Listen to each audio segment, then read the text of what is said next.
இன்றைக்கி மார்கழி 18, அதுவும் வெள்ளிக்கிழமை வேறு. நேற்று நியூ இயர் பிறந்த ஒரே கொண்டாட்டத்தில் நல்லா சாப்பிட்டு ஜாலியாக என்ஜாய் பண்ணிவிட்டு நல்லா தூங்கிட்டு இன்றைக்கி காலையில் எந்திரிக்க ரொம்ப கஷ்டப்பட்டுருப்போம். ஆனால் நான் இன்றைக்கி 4:30க்குலாம் எந்திரிச்சிட்டேன். 4:30க்கு எந்திரிக்கிறத விட எந்திரிச்சிட்டோம் அப்படின்னா அதுக்கப்புறம் நம்மளை புயல் வேகத்தில் எல்லா வேலையும் பார்த்து முடிச்சிடும். நம்மளை யாருமே தடுக்க முடியாது. அந்தளவுக்கு சின்சியராக நானும் வாசல்லாம் க்ளீன் பண்ணிவிட்டு தண்ணி தெளிச்சிட்டு அதுக்கப்புறம் சுடுதண்ணி வச்சு குளிச்சிட்டேன். மார்கழி மாதம் சுடுதண்ணில் குளிக்கிற அலாத இன்பம் இருக்கே, அதுக்கெலாம் ஒரு எல்லையே இல்லாத சந்தோஷம் இருக்குது. ஆனால் இந்த மார்கழி மாதத்தில் நிறைய பேர் ஹீட்டர்லாம் யூஸ் பண்ணாமல் அழகாக ஜில்லு தண்ணிலாம் குளிப்பாங்க. அந்தளவுக்குலாம் நமக்கு கெப்பாசிட்டி கிடையாது. நம்ம பாடி வெயில் காலத்திலே சுடு தண்ணி வச்சு கொடுத்தா தான் குளிக்கிற கெப்பாசிட்டி.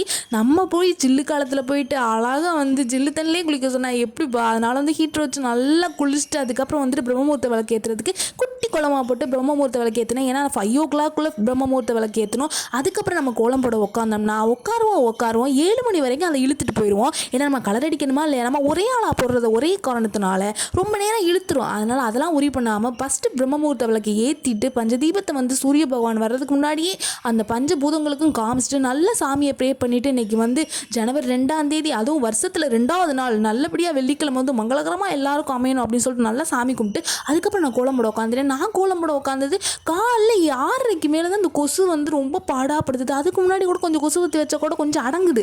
ஆனால் அந்த 7 மணி 6:30 அந்த டயத்தில் நம்ம உட்காந்து கோலம் போட்டோம் அப்படின்னா கொசுக்களுக்கு தான் நம்ம இறையாவோம். அந்த அளவுக்கு கொசு பரபரன்னு கடிச்சு நம்மளை கொன்று எடுத்துடுது.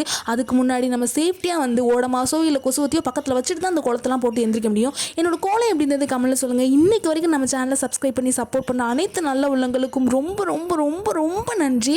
Thank you very much. எவ்வளோ நன்றி சொன்னாலும் பத்தவே பத்தாது. அப்புறம் கமெண்ட்ஸ் பண்ண நிறைய நல்ல உள்ளங்கள், நிறைய சிஸ்டர்ஸ் இருக்காங்க, பிரதர்ஸ் இருக்காங்க. அவங்க எல்லாருக்குமே என்னோட மனமார்ந்த நன்றிகள்.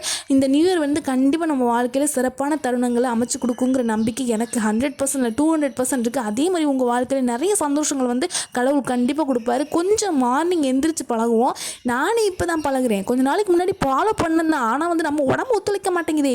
இப்போ மார்கழி மாதம் நம்மளை கேட்கவே வேணாம். எல்லாம் எந்திரிக்க முன்னாடி நம்ம தான் ஃபஸ்ட்டு கோலம் போடணும்னு ஒரு போட்டி போட்டுட்டு சாமி கும்பிட்றது மட்டும் இல்லாமல் கோலத்தையும் போட்டு திருப்தியாக காலைல சூரிய பகவான் வர்றதுக்குள்ளே சூரிய பகவானுக்கும் சேர்த்து நான் பிரம்மமுகூர்த்த விளக்கை காட்டிட்டு அதுக்கப்புறம் பூஜையை நல்லா பண்ணிட்டேன். பூஜை பண்ணும்போது வர சந்தோஷம் இருக்கே, அதுக்கெலாம் ஒரு எல்லையே இல்லை. அதை ஃபாலோ பண்ணுறவங்களுக்கு மட்டும்தான் அந்த சந்தோஷம் தெரியும். இப்போலாம் நிறையா லேடிஸ் அவ்வளோ சாமி கும்பிட்றாங்க. அந்தளவுக்கு கடவுள் நம்பிக்கை எல்லாருக்குமே இருக்குது. நம்ம வாழ்க்கையிலே நிறைய சந்தோஷத்தை கொடுத்த கடவுளை நம்ம அட்லீஸ்ட் நம்ம ஃபாலோ பண்ணால் மட்டும்தான் நமக்கு எல்லா நல்லதுமே நடக்குது. எனக்குலாம் லைஃப்பில் நிறையா நடந்திருக்கு. பாய்.